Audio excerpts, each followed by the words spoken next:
E eu queria muito saber se tu é daqui de São Paulo, de onde tu vens. Eu nasci numa cidade chamada São Bernardo do Campo, é região metropolitana de São Paulo, é ABC Paulista, mas eu vivi boa parte da minha vida em Santo André, que é uma cidade vizinha de São Bernardo do Campo. E aí, em 2017, eu me mudei pra São Paulo, então meu coração é do ABC Paulista, mas assim, gente, tá tudo interligado ali, tá tudo ligado, então sou de São Paulo no geral, mas quando me perguntam eu falo, sou de Santo André. Importante. Tu és de Santo André, não de São Bernardo.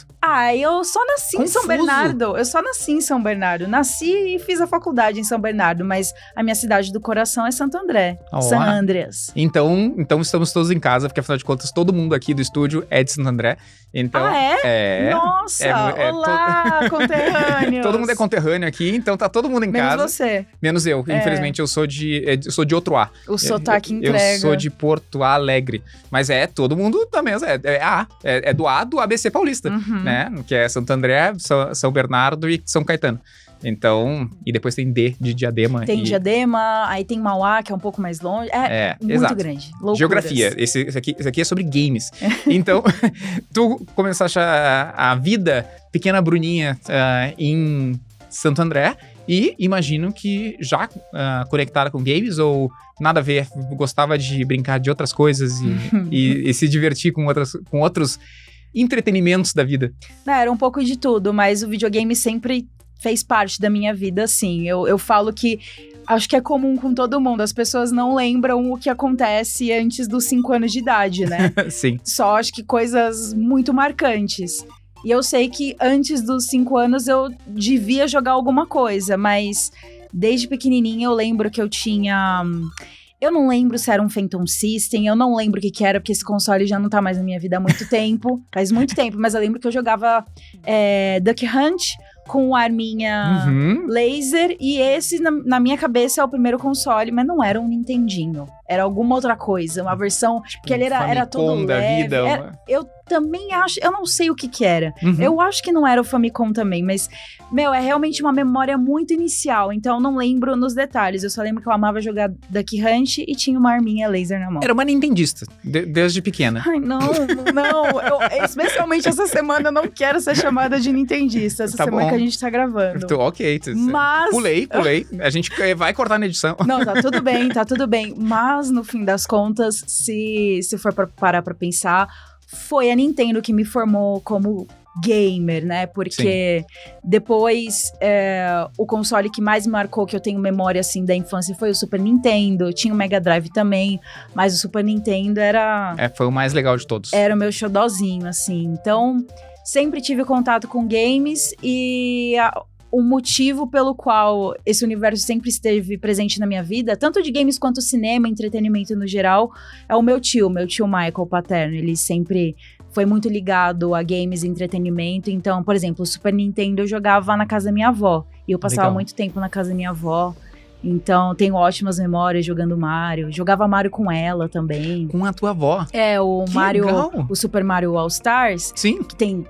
trocentos games do Mario lá dentro, tinha um que era basiquinho só, era o Mario e o Luigi, umas plataformazinhas e pronto, e a gente jogava bastante esse jogo.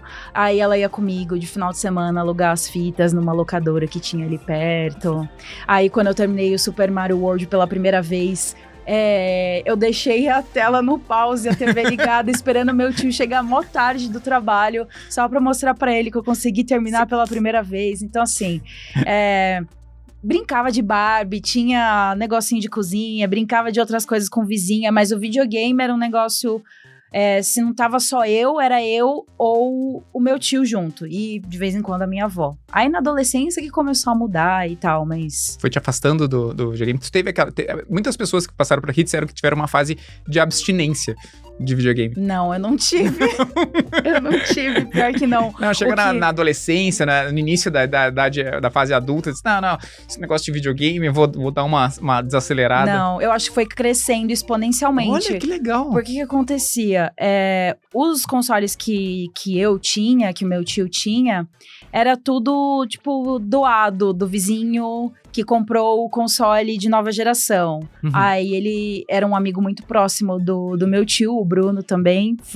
Se não fosse pelo Bruno, talvez eu não teria tido essa infância gamer.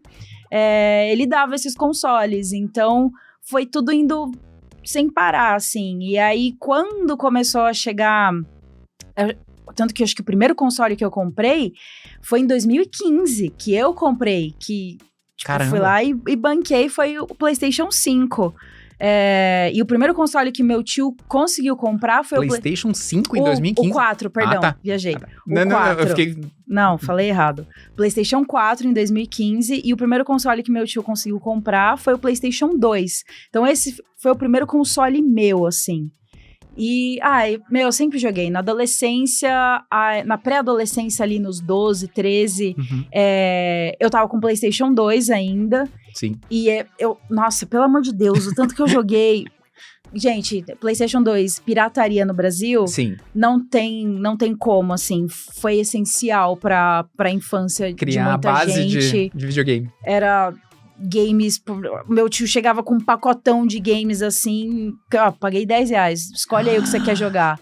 E aí, eu não consumia, tipo, Sim. revistas, eu não fazia ideia, e ele também, se consumia, eu não sei, mas ele não me falava, ele só chegava com os games e aí eu ficava olhando, pá.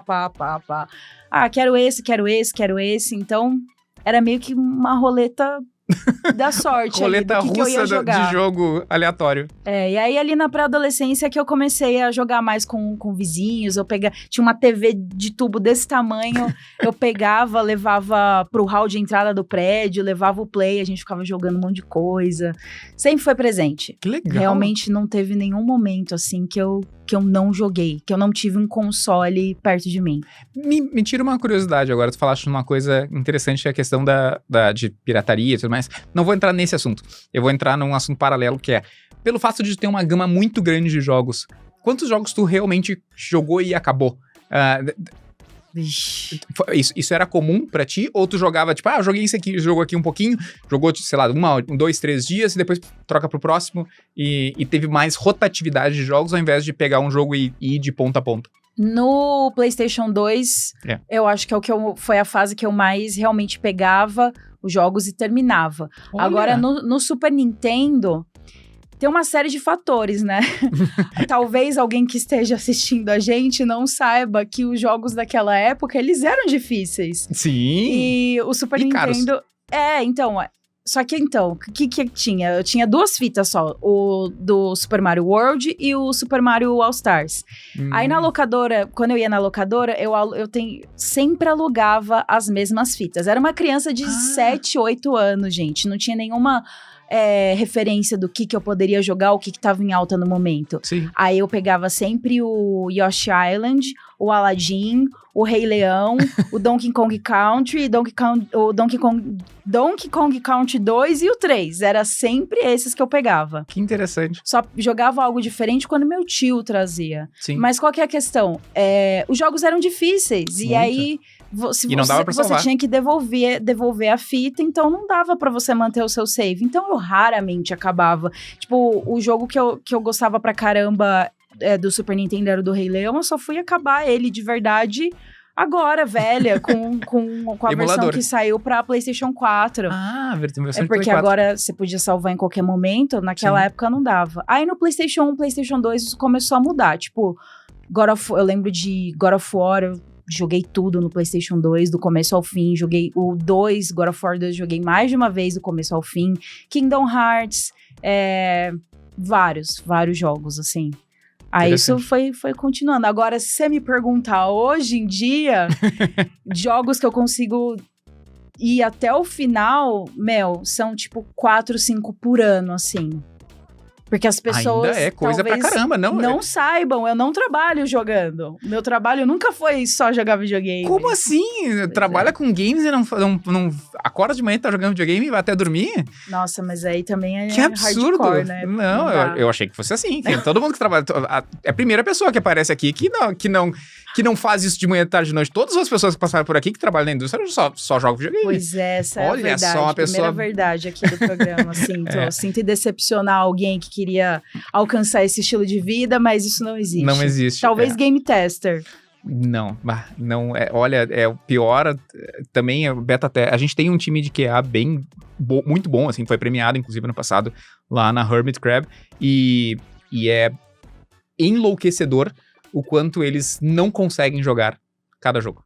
Nossa! É muito triste, assim, porque, agora tem uma funcionalidade nova. Entrega pro time de QA e o time de QA, Quality Assurance, né, qualidade, para poder jogar aquela funcionalidade até descobrir todos os problemas, questões. E só aquilo. Tu põe eles num quadradinho, num cercadinho e diz, preciso testar, preciso que alguém faça zero save e jogue de ponta a ponta, né? Não o jogo inteiro, mas vá até aquela funcionalidade nova, para ver se não tá nada quebrado. E preciso que alguém foque naquela funcionalidade. E aquela funcionalidade, às vezes, pode ficar 2, 3 dias em QA até voltar. E isso vale no mundo inteiro. Assim, quando tu desenvolve para games, para PlayStation, Xbox, a única diferença é, quando tu faz para Xbox, tu manda para lá, alguém da Índia vai lá jogar. Eu digo na Índia, mas é porque realmente o time de teste, porque mostra no Analytics que o cara tá jogando lá na Índia. Ou nas Filipinas. Mas enfim, o cara liga o jogo, tu vê que o cara joga, entra, e daí quando ele encontra um problema, ele para o jogo e devolve. Ele não segue testando nem nada dizendo, ele só... Que curioso. Cada empresa tem um processo diferente de teste. Tem empresa que, olha, a gente jogou, fez o loop básico do jogo e aqui tá a lista de todos os problemas que a gente encontrou. E tem empresa que vai jogando até chegar num problema e diz, encontrei um problema, ele só devolve, próximo. E daí, tu entra na fila de novo pra poder... jogar uma outra versão? Exatamente. Então, o que acontece? Eu tô com um jogo de qualquer coisa, de jogar bolinha na parede. E daí, o jogo tem um problema quando ele bate na parede, a bolinha, ao invés de voltar, ela sobe. Só que tem outros problemas, de interface e tudo mais. Se o cara jogou a bolinha na parede, bateu pra cima, ele reporta o problema, e daí tu resolve esse problema, e diz, era só o problema que tinha. Só que isso levou, o cara reportou, na terça, eu mandei na segunda, o cara testou na quarta, reportou, eu resolvo na quinta, mando de novo na sexta, e daí eu entro na fila de novo, lá na segunda-feira da semana que vem, ele vai lá, testa, e ele diz, agora tem um problema na interface. Eu disse, mas eu achei que só tinha esse problema. Então, por isso que tu tem que ter um time de qualidade muito forte, pra que tu não tenha que ficar nessa... Porque nesse vai e volta. Nesse vai e volta. Porque esse vai e volta, cara, às vezes leva uma semana inteira, um problema. Tu mandou, o cara passou em outro fuso horário, testou, deu problema, reportou, a gente pega na manhã seguinte, consegue resolver na sexta-feira, às vezes tá através do fim de semana, por isso que tem crunch. É isso que eu tava pensando, e o crunch rolando solto. Exato, mas é porque o time de QA interno não fez o trabalho ideal, entende? É um trampo muito doido. Eu bato palma sempre pro time de QA, que eu sei que é um trabalho bem difícil, e precisa ter uns gurizinhos do dedo podre, assim, que é uns caras que dão sorte de, tipo, pulei num negócio aqui, encontrei um negócio que os caras vão encontrar, entende? Beleza, então vamos resolver isso aqui, porque como desenvolvedor não tem como resolver muito. Mas enfim, me estendi demais, e o importante aqui é a nossa convidada, então... Não, mas fiquei interessada, porque é uma profissão que eu sempre tive curiosidade em saber mais, pensando aí no futuro, né? Se um dia precisar, planos Bs, planos Cs. Não, é uma profissão legal, mas é uma profissão que exige muita metodologia. Esse foi só um pedacinho do episódio. Fica aqui e assiste o episódio completo. E depois, comenta pra gente o que tu mais gostou. Se quiser estar no canal, já sabe. Clica, dá like, compartilha e te inscreve no canal. Tchau,